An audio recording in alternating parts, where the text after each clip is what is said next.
Балдарыбызды 4 багытта тарбиялашыбыз керек. Кандайча? Ток этер ушул болот азыр. Биринчи багыт баланын акыл эси. Ой жүгүртүү акыл эси.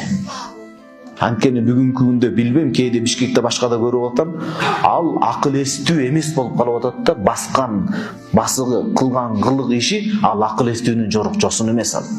Акыл эстүү адам эркек менен эркек мамилеге барбайт, кыз менен кызга барбайт, ата энесине кол көтөрбөйт. Акыл эстүү келин кайната кайненени жеребейт ал.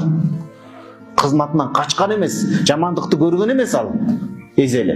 Бүгүнкү күндө өзүмчүл, укукчул адамдар чыгып атат, жаштар. Кайната кайнененин кереги жок. Үйдүн күчүсү болсо тийбеймин деп. Кайната кайнененин камырынан жок дегенде 2 жыл өтпөгөн келин кыйналып калат, эртең эч нерсени көрүп бушпай калат.